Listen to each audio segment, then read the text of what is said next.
ठीक है। तो इस तरह से हमारा ये फिल होगा। अच्छा, अब यहाँ पे हम देखते हैं कि अब हमने कंप्यूट किया cost of multiplication for sequences of 3 matrices. ठीक है। तो 1 3 जो है, इसके लिए हमने क्या किया, मिनिमम लेना है। ठीक है, पहले के टू के बराबर हो जाएगा। ठीक है, टू पे हम उसको डिवाइड कर देंगे। ठीक है। तो ये हमारे पास के की वैल्यू 2 है और के प्लस 1 की वैल्यू 3 है। फिर के 1 पे भी डिवाइड कर सकते हैं। देखें, A1 A2 A3, ये 3 मैट्रिसेस है ना। तो हम यहाँ पे भी डिवाइड कर सकते हैं, के की वैल्यू 1 भी हो सकती है, यहाँ पे भी डिवाइड कर सकते हैं, के की वैल्यू 2 भी हो सकती है। तो ये दोनों वैल्यूज हम के की कंसीडर कर लें। इस तरह 2 4 3 5 जितने भी मैट्रिसेस हैं उनके लिए हमारे पास दो चीज़ें आएंगी, उन दो में से हम मिनिमम ले लेंगे। ठीक है। तो हम ये प्रोसेस रिपीट करते रहेंगे फॉर द सीक्वेंस ऑफ 4 5 है नंबर ऑफ मैट्रिसेस, जितने भी हमारे मैट्रिसेस हैं। ठीक है। अब फॉर एग्जाम्पल हमारे पास अब ये कितने मैट्रिसेस हैं, यहाँ पर हमारे पास है A1 A2 A3 A4 A5। तो यहाँ पर अब के की कितनी वैल्यूज हो सकती हैं, के की वैल्यू हम यहाँ पे इस तरह भी कर सकते हैं, के की वैल्यू। ठीक है, इसकी वैल्यू कैलकुलेट करेंगे। फिर के की वैल्यू हम इस तरह भी ले सकते हैं। ठीक है, फिर के की वैल्यू को इस तरह कैलकुलेट करेंगे। फिर हम इस तरह भी ले सकते हैं, इस तरह कंप्यूट करेंगे, फिर इस तरह भी ले सकते हैं। तो ये तमाम कंसीडर करके फिर मिनिमम जो होगा वो हम कर ले लेंगे। ठीक है। तो अब हम एग्जाम्पल देखते हैं। ठीक है, इसको समझने की कोशिश करते हैं। तो सबसे पहले हमारे पास क्या है, ऑप्टिमल मल्टीप्लिकेशन ऑर्डर हमने निकालना है कि ये इन मैट्रिसेस को कैसे मल्टीप्लाई किया जाए। ठीक है। तो सबसे पहले तो हम डायगोनल में जीरो फिल कर देते हैं, जो हमारा फॉर्मूला है उसके लिहाज से। अब हमने क्या करना है कि हमने ये वाली जो एंट्रीज है ना, M12 M23 M34 M45, ये एंट्रीज हमने कैलकुलेट करनी है। तो इन एंट्रीज को कैलकुलेट करने के लिए हम क्या करेंगे, अपना फार्मूला इस्तेमाल करेंगे। M12 के लिए क्या करेंगे हम, के की वैल्यू हम अब देखें, यहाँ पर हमारे पास दो मैट्रिक्स हैं, A1 है और A2 है। ठीक है। तो अब हमारी जो के की वैल्यू है वो बनती है 1। ए की कंडीशन आती है इसमें, तो के की वैल्यू 1 डाल दी, के प्लस 1 की वैल्यू 2 आ गई। ठीक है। तो यहाँ पर हमारे पास आई आ गया, ये जे आ गया। अब P0 P1 P2 की वैल्यूज यहाँ पे आ गई, जो कि इनके ऑर्डर्स हैं बीच, मतलब अब वो ऑर्डर हमें कहाँ से पता चलेंगे, वो यहाँ पर गिवन है। ठीक है। पी की वैल्यू यहाँ पर ये है, क्यू की वैल्यू यहाँ पे 4 है और आर की वैल्यू यहाँ पे 6 है। ठीक है, यानी P0 P1 P2 की हमारे पास ये वैल्यूज हैं। ठीक है। तो ये हम वैल्यूज यहाँ पर रख लेते हैं। तो हमारे पास M11 की वैल्यू 0 है, वो 0 आ गई। M122 की वैल्यू 0 है, वो भी 0 आ गई। और हमारे पास P1 P2 की वैल्यू क्या है, 5 4 और 6। तो 5 4 और 6 यहाँ पे आ गई, तो रिजल्ट आ गया 120। ठीक है। इसी तरह अब यहाँ पर हमने इसको कैलकुलेट कर लिया, तो उसकी ये वैल्यू आ गई। इसी तरह से हम इसको कैलकुलेट करते जाएंगे। तो जब हम ये सारी तमाम वैल्यूज कैलकुलेट करेंगे, इनको हम फिल कर देंगे, तो हमारे पास ये एंट्रीज आ जाएंगी। ठीक है। उसके बाद हम नेक्स्ट इस लाइन में मूव करेंगे, जो मैंने लाइन ड्रॉ की है। ठीक है, यहाँ यानी ये पहली रो और तीसरा कॉलम है। ठीक है। ये हमारे पास दूसरी रो और चौथा कॉलम है, ये हमारे पास तीसरी रो और पांचवा कॉलम है। तो यहाँ पर हमारे पास के की डिफरेंट वैल्यू कंसीडर होगी। के की वैल्यू इस कंडीशन में 1 भी कंसीडर की जाएगी और 2 भी कंसीडर की जाएगी। इस कंडीशन के अंदर जहाँ पे 2 और 4 है, यहाँ पे हमारे पास के की वैल्यू 2 भी कंसीडर की जाएगी, 3 भी कंसीडर की जाएगी। यहाँ पे हमारे पास 3 से 5 है, यहाँ पे के की वैल्यू 3 भी कंसीडर की जाएगी, 4 भी कंसीडर की जाएगी। ठीक है। फिर इनका जो मिनिमम होगा ना, उसको हम अपने बॉक्स के अंदर लिखेंगे। ठीक है। अब इस चीज़ को भी देख लेते हैं। तो सेकंड सुपर डायगोनल है हमारा। This time however we need to try to possible values for K. ठीक है। जैसे पहली कंडीशन है, उसके अंदर हम 1 और 2 ये दो वैल्यूज कंसीडर करेंगे। ठीक है। तो उनका हम लेंगे मिनिमम। अब 1 3 हमने कैलकुलेट करना है ना। 1 3 कैलकुलेट करने के लिए क्या करेगा कि 1 पहले लेंगे इसकी वैल्यू और फिर 2 लेंगे के की वैल्यू। आई और जे की तो वही वैल्यूज इस तरह आ जाएंगी, के प्लस 1 की वैल्यू यहाँ से ऐड 1 + 1 ऐड करके आ जाएंगी। P0 P1 P2 P3 आएगा यहाँ पे। ठीक है। अब यहाँ पे हमारे पास देखें 1 से लेके 3 तक जा रहा है ना, तो हमारे पास जो ऑर्डर्स आएंगे वो क्या आएंगे, P0 P1 और P3। क्योंकि अब मैं आपको समझाता हूँ कि हमारे पास मैट्रिसेस हैं A1 A2 और A3। ठीक है। के की वैल्यू हम ले रहे हैं यहाँ तक और इसकी हम वैल्यू ले रहे हैं यहाँ तक। तो हमारे पास जो इसका ऑर्डर है ये है P0/P1। ठीक है, जो पहला मैट्रिक्स है उसका ऑर्डर। इनका जो ऑर्डर बन रहा है वो बन रहा है P0/P2, P1/P2 पहले का और P2/P3 दूसरे का। ठीक है। तो हमारे पास जो यहाँ पर Q की वैल्यू आएगी, देखें अब इन मैट्रिसेस को आपस में मल्टीप्लाई करें। ठीक है। तो हमारे पास जो बनती है वैल्यू वो बनती है P1/P3। ठीक है। तो हमारे पास जो Q की वैल्यू बन जाती है P1 बन जाती है, और जो हमारे पास P की वैल्यू बनती है P0 और R की वैल्यू बनती है P3। तो हमारे पास ये वैल्यूज़ यहाँ पर आ जाएंगी, इससे हम कैलकुलेट कर लेंगे। इसी तरह हमारे पास अब यही सेम मैट्रिसेस हैं। ठीक है, लेकिन हमने ब्रैकेट्स चेंज कर दी, के की वैल्यू हमने चेंज कर दी। ठीक है। तो के की वैल्यू जब हम चेंज करते हैं तो हमारे पास क्या होता है कि हमारे पास जो हमने के की वैल्यू लिया है 2 लिया है, तो हमारे पास जो ब्रैकेट्स हैं वो चेंज होती हैं। ठीक है, हमारे पास यहाँ पर मैट्रिक्स है 1 2 3, तो ब्रैकेट्स हमारी यहाँ पर अब आ जाती हैं। तो पहले ये दोनों मैट्रिसेस मल्टीप्लाई होंगे, इनका जो ऑर्डर बनेगा वो बनेगा P naught by P two. ठीक है, और ये वाला जो मैट्रिक्स है इसका ऑर्डर है P two by P three. तो हमारे पास जो पी की वैल्यू बनेगी पी नॉट बनेगी, क्यू की वैल्यू पी टू बनेगी और आर की वैल्यू पी थ्री बनेगी। तो इस तरह हम ये वैल्यूज़ यहाँ पर लिख देंगे। ठीक है, P naught P two P three, और फिर हमारे पास जो वैल्यू कैलकुलेट होगी वो हम इस, अब इन दोनों में से हम मिनिमम देखेंगे। मिनिमम आया 88, तो जो हमारा बॉक्स होगा M13 उसके अंदर हम 88 रख देंगे और के को भी हम किसी जगह स्टोर कर लेंगे। ठीक है, तो के हमारा यहाँ पर जो मिनिमम आया है वो 1 के लिए है ये मिनिमम वैल्यू, तो हम के की वैल्यू भी स्टोर कर लेंगे। ठीक है, जो कि 1 होगी। तो इसी तरह हम 2 4 और 3 5 के लिए कैलकुलेट करते हैं और उनमें से मिनिमम वैल्यूज़ ले लेते हैं। ठीक है, अब इसके लिए जो मिनिमम वैल्यू आती है वो 104 आती है, जहाँ पर के की वैल्यू 3 है वो हमने सेव कर ली।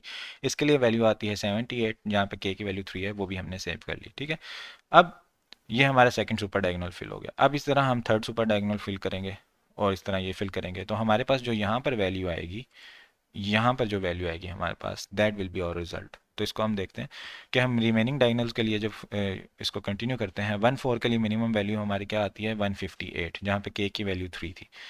तो हम यानी क्या करते जा रहे हैं कि सारी के की वैल्यूज़ को सब प्रॉब्लम्स के लिए चूज़ करते हैं और उनमें से बेस्ट मिनिमम प्रॉब्लम देखते हैं। ठीक है, मिनिमम आंसर देखते हैं। यहाँ पर हमारे पास जो के की मिनिमम वैल्यू आ रही है 114 आ रही है, जहाँ पे के हमारा 3 के इक्वल है। ये के की वैल्यू यहाँ से पता चलती है। ठीक है, तो के 3 है और मिनिमम हमारा 25 के लिए 114 है, तो ये हमने उस डायगोनल में एंटर कर दिया। ठीक है, तो हमारा मैट्रिक्स अब ये बन गया। अब लास्ट हमने जो एंट्री उसके लिए कैलकुलेट करना है विच इज़ 15, इसके लिए हमारे पास के 4 बनते हैं। ठीक है, हमारे पास मैट्रिक्स है A1 A2 A3 A4 और A5। एक ऑप्शन हमारे पास बनता है कि हम यहाँ पर ब्रैकेट्स लगा दें, तो यहाँ पर के की वैल्यू बनेगी 1। दूसरा ऑप्शन बनता है हम के की वैल्यू इस तरह लगा दें, यहाँ पे हमारे पास के की वैल्यू बनेगी 2। तीसरा ऑप्शन है हम यहाँ पर के ब्रैकेट्स लगा दें, यहाँ पे के की वैल्यू बनेगी 3। चौथा ऑप्शन है हम यहाँ पर ब्रैकेट लगा दें, यहाँ पे के की वैल्यू बनेगी 4। तो 1 2 3 4 ये 4 कंडीशन है। इनमें देखेंगे मिनिमम कहाँ पे आ रहा है रिजल्ट। जो मिनिमम वैल्यू आ रही होगी, ठीक है, यहाँ पर 160 मिनिमम आ रही है जहाँ पे के की वैल्यू 3 के इक्वल है, उसको हम अपने बॉक्स में फिल कर लेंगे। ठीक है, तो हमारे पास जो फाइनल कॉस्ट मैट्रिक्स बनेगा वो ये बन जाएगा। ठीक है, जिसके अंदर 160 बोल्ड किया गया क्योंकि ये हमारा आंसर, यानी इन मैट्रिसेस के लिए हमें के की वैल्यूज़ भी पता चल गई हैं जो कि हम साथ साथ स्टोर करते जा रहे थे। जब जब ये वैल्यू स्टोर कर रहे थे ना, हम के लिए भी हमने एक अलग मैट्रिक्स बना लिया था जहाँ पे हम के की वैल्यू स्टोर कर रहे थे। ठीक है, तो अब ऑर्डर जो है जिसके अंदर एम एंट्रीज कैलकुलेट की गई हैं वो ऑर्डर हमारा ये बनता है। ठीक है, कि यहाँ पर हमारे पास सबसे पहले हमने इसकी वैल्यू कैलकुलेट की, फिर इसकी वैल्यू, फिर इसकी वैल्यू, फिर इसकी वैल्यू, फिर इसकी वैल्यू, फिर इसकी वैल्यू, इस तरह हम फिर ऊपर वाले डायगोनल पे मूव करके, तो ये ऑर्डर था जिसके अंदर हमने वैल्यूज़ कैलकुलेट की। तो इसी ऑर्डर में हम क्या करते हैं, के की वैल्यूज़ को स्टोर कर लेते हैं किसी अरे में या मैट्रिक्स में स्टोर कर लेते हैं। ठीक है, तो के की जो हमारे पास वैल्यू स्टोर हुई, पहले के लिए 1 थी, दूसरे के लिए 2 थी, तीसरे के लिए 3 थी, चौथे के लिए 4 थी। यहाँ पर के की वैल्यू 1 थी, फिर 3 थी, फिर 3, फिर 3, फिर 3, फिर 3। ठीक है, तो ये हमारे पास के की डिफरेंट वैल्यूज़ हमने स्टोर कर ली हैं। तो इस तरह हमें पता चल जाएगा कि हमने ब्रैकेट्स कहाँ लगानी है एग्जैक्टली। ठीक है, तो अब ये जो हमारे पास कंप्यूटेशन कैलकुलेट हुई है, मिनिमम कॉस्ट फॉर मैट्रिक्स जो आई है हमारे पास मल्टीप्लिकेशन की 160 आई है, और ऑर्डर ऑफ मल्टीप्लिकेशन जो आया है हमारे पास वो ये आया है। ठीक है, ये ब्रैकेट्स हमने कैसे लगाई हैं, ये हमने मैट्रिक्स से देख के लगा ली हैं, जहाँ पर हम के की वैल्यू स्टोर कर रहे थे। के से हमें पता चल गया कि के कहाँ पर उस पर डिवाइड कर रहा है इन मैट्रिसेस को। तो इसको जब हम अगर बाइनरी ट्री की फॉर्म में लिखें तो हमारे पास जो बाइनरी ट्री बनता है वो इस तरह से बनता है। देखें कि हमारे पास मैट्रिसेस हैं A1 A2 A3 A4 और A5। ठीक है, ये हमारे पास मैट्रिसेस हैं। तो सबसे पहले हमने डिवाइड करना है के की वैल्यू 3 के लिहाज से, तो हमारे पास एक ब्रैकेट इस तरह आ जाएगी और एक ब्रैकेट हमारे पास आउटर साइड पे इस तरह आ जाएगी। ठीक है, फिर हमने क्या करना है 1 के लिहाज से उसको डिवाइड करना है। ठीक है, तो हमारे पास एक ब्रैकेट इस तरह आ जाएगी और दूसरी ब्रैकेट इस तरह आ जाएगी। फिर हमने क्या करना है 4 के लिहाज से इसको डिवाइड करना है, तो एक ब्रैकेट हमारे पास आ जाएगी इस तरह 4 और 5 के इर्द गिर्द। ठीक है, और इसके आगे तो कोई मैट्रिसेस हमारे पास नहीं है। और फिर हमारे पास 2 के लिहाज से जो डिवाइड हो रहा है वो यहाँ पर हो रहा है। तो ये हमारे पास एक ऑर्डर है जो हम बाइनरी ट्री के ज़रिए प्रेजेंट कर सकते हैं। तो अब हम इसका कोड देख लेते हैं। ठीक है, कि इसका कोड कैसे होगा, जो कि सूडो कोड है बेसिकली। तो हमारे पास minimum cost of matrix chain matrix multiplication के लिए डायनेमिक प्रोग्रामिंग बेस्ड एल्गोरिदम है। सबसे पहले हमने क्या किया कि हमने जो मैट्रिक्स चेन का हमारे पास जो फंक्शन है उसको हमने दो चीज़ें पास की। एक हमने उसको पास किया p और एक हमने पास किया n। जहाँ पे n है हमारे पास टोटल नंबर ऑफ मैट्रिसेस और p हमारे पास क्या है, ये डायमेंशंस की वैल्यूज़ हैं। ठीक है, तो अब हम क्या करते हैं, एक i की वैल्यू ले लेते हैं फॉर i 1 से लेके n तक। ठीक है, तो ये हम क्या करेंगे, मैट्रिक्स बनाएंगे। ठीक है, तो i हमारा जा रहा है 1 से लेके n तक। हमने अब क्या किया, i 0। ठीक है, यानी जहाँ पर हमारे पास i की वैल्यू सेम है, डायगोनल एंट्रीज, ठीक है, वो हमने कर दी हैं तमाम ज़ीरो से फिल। ठीक है, अब हमारे पास हमने ले लिया एक L। ठीक है, L जो है वो हमारा जा रहा है 2 से n तक। यानी हमने मैट्रिसेस को जो लेफ्ट साइड है वो इस तरह डिवाइड किया है कि पहले हमने उसके अंदर 2 मैट्रिसेस रख लिए हैं और आहिस्ता आहिस्ता हम इंक्रीज करते करते उसमें n मैट्रिक्स रख देते हैं। ठीक है, तो ये हम डिफरेंट वैल्यूज़ को कंसीडर कर रहे हैं। अब हम क्या लेंगे, i को लेंगे 1 और n minus N plus one तक। यानी हमारे पास देखें टोटल मैट्रिसेस हैं जो कि 1 से लेके जा रहे हैं n तक। ठीक है, अब हमने क्या किया, एल की वैल्यू फॉर एग्जांपल यहाँ तक ले ली। ठीक है, हमारा जो एल है वो अभी 1 और 2 दो मैट्रिसेस उसने अपने अंदर लिए हुए हैं। तो बाकी जो हमारे पास मैट्रिसेस बनेंगे वो कितने बनेंगे, N minus L. N minus L से हमारे पास जो वैल्यू कैलकुलेट होगी वो होगी 2 प्लस वन। ठीक है, यानी टोटल हमारे पास फॉर एग्जांपल 8 मैट्रिसेस हैं, 8 में से 2 गए, हमारे पास क्या आया, 6 आंसर आया। ठीक है, तो लेकिन हमने क्या करना है, अगर हम जे की वैल्यू यहाँ पर 8 रख रहे हैं तो हमने 7 तक आई की वैल्यू लेकर आनी है। ठीक है, तो 7 तक आई की वैल्यू लाने के लिए हम क्या करते हैं, प्लस वन कर देते हैं, जिससे होता है 7। ठीक है, तो इसलिए हम प्लस वन कर रहे हैं। ठीक है, फॉर इंडेक्सिंग। तो हमारे पास जो आई की वैल्यू है वो कहाँ से जाएगी, 1 से स्टार्ट होगी और 7 तक जाएगी। ठीक है, ये रेंज आ जाएगी इस कंडीशन में। ठीक है, उसके बाद हम जे की वैल्यू लेते हैं। जे की वैल्यू कहाँ से मूव करेगी, आई प्लस एल माइनस वन। यानी जब i की वैल्यू हमारे पास 1 है तो उसके अंदर आप l ऐड कर दें। l हमने कितने, मतलब उसके लेफ्ट पेरेंथेसिस में नंबर्स ऐड किए हैं। ठीक है, तो वो उसके अंदर ऐड हो जाएंगे। ठीक है, तो उसके बाद उसको प्लस वन कर दें, वहाँ से हमारी j की वैल्यू आएगी। ठीक है, जब i हमारा l के बिल्कुल एंड पर पहुंच जाएगा। ठीक है, जैसे फॉर एग्जांपल हमारा l यहाँ पर था 2, i हमारा यहाँ पर पहुंच गया, तो उसके अंदर हम क्या करेंगे, उसके अंदर हम दोबारा से 2 ऐड करेंगे जो कि 4 के इक्वल होगा और उसमें से माइनस करेंगे 1, तो हमारे पास आएगा आंसर 3। तो हमारा जे यहाँ पर आएगा। ठीक है, जब हमारा आई 1 के बराबर है, ठीक है, तो उसके अंदर हम प्लस 2 करेंगे 3, माइनस वन करेंगे 2, तो हमारा जे यहाँ पर आएगा जो 2 के इक्वल होगा। ठीक है, तो इस तरह से हम आई और जे की इंडेक्सिस को कैलकुलेट कर रहे हैं। अच्छा, अब हमने एम आई जे जो है उसके अंदर मिनिमम वैल्यू रखनी है। मिनिमम वैल्यू रखने के लिए हम सबसे पहले उसको इन्फिनिटी के इक्वल कर देते हैं, ताकि बाद में फिर हम कंपेयर कर लें कि क्या ये मिनिमम है या नहीं। जब हम इन्फिनिटी कोई भी वैल्यू कैलकुलेट करेंगे उसको इन्फिनिटी से कंपेयर करेंगे तो जो वैल्यू हमारी होगी वो मिनिमम ही कंसीडर की जाएगी। ठीक है, तो सबसे पहले हम क्या करते हैं, के को लेते हैं 1 और जे माइनस वन तक ही जाएगा। ठीक है, क्योंकि जे जो हम कंसीडर कर रहे हैं मैट्रिसेस, फॉर एग्जांपल जे हमारा अभी 4 है, तो के और 1 हमारा जो आई है। ठीक है, तो हमने क्या करना है, के की वैल्यू 1 2 और 3 ये कंसीडर करनी है। ठीक है, तो के की वैल्यूज जो है हमारी वो आई से जाएंगी जे तक, जे माइनस वन तक, 4 तक नहीं जाएंगी बल्कि 4 से एक पीछे तक जाएंगी। ठीक है, क्योंकि ब्रैकेट्स हमारी एक पीछे तक ही लगेंगी, लास्ट ब्रैकेट अलग होगी। ठीक है, तो के की वैल्यू हमारी यहाँ पर आएगी। तो ये हमारे पास जो के की रेंज बनेगी वो जे माइनस वन तक। अब हम क्या करेंगे, एक टेम्परेरी वेरिएबल बना लेंगे, उसके अंदर वैल्यूज ऐड कर लेंगे। एम ऑफ आई के ले लेंगे हम, जो हमारा जो गिवन मैट्रिक्स था, जहाँ पर हम अभी तो डायगोनल के कंसीडर कर रहे होंगे तो जीरो आ जाएगी। एम ऑफ के प्लस वन जे ले लेंगे, साथ में जो हमारे पास p की वैल्यूज पास हुई हुई हैं स्पेसिफिक मैट्रिक्स के लिए, जो डायमेंशंस पास हुई हुई हैं, तो जो हमारे पास i मैट्रिक्स होगा उसके लिए हम p i माइनस वन के और p ऑफ j इन तीनों को आपस में मल्टीप्लाई करेंगे। फिर चेक करेंगे क्या ये t जो है ये m ऑफ j से i j से लेस है। m ऑफ i j में इन्फिनिटी होगा, ये बिल्कुल उससे लेस है, तो ये हम उसके अंदर स्टोर कर देंगे। ठीक है, उसके बाद हम एम ऑफ आई जे को टी के अंदर टी को स्टोर किया और एस ऑफ आई जे एक अलग मैट्रिक्स बना लिया जहाँ पे हम के की वैल्यू स्टोर कर रहे हैं। ठीक है, जो हमें बताएगा कि स्प्लिट हमने कहाँ से करना है। इसी तरह अब नेक्स्ट हम के की वैल्यू कंसीडर करेंगे, नेक्स्ट वैल्यू के की 2 कंसीडर हो जाएगी। अब 2 के लिए हम ये सारा फार्मूला कैलकुलेट करेंगे। अब चेक करें कि जो 1 वाली हमने वैल्यू स्टोर की थी, क्या अब 2 वाली वैल्यू उससे छोटी है। अगर तो वो उससे छोटी है तो अब 2 वाली को कंसीडर करो, अगर नहीं है तो बस आप इसको स्किप कर दो, इफ़ कंडीशन स्किप हो जाएगी। तो इस तरह क्या होगा कि हम मिनिमम वैल्यूज़ एम ऑफ आई जे में स्टोर करते जाएंगे। तो ये हमारे बेसिकली कोड है, सूडो कोड है हमारा मैट्रिक्स चेन मल्टीप्लिकेशन के लिए। तो यहाँ पर जब हम देखें, अगर इसका एनालिसिस करें तो हमारे पास 3 नेस्टेड लूप बन रहे हैं। एक हमारा लूप बन रहा है फॉर का यहाँ पर। ठीक है, ये दोनों तो हमारे पैरेलल हैं। ठीक है, तो इनकी जो टाइम कम्प्लेक्सिटी बन रही है वो तो n बन रही है।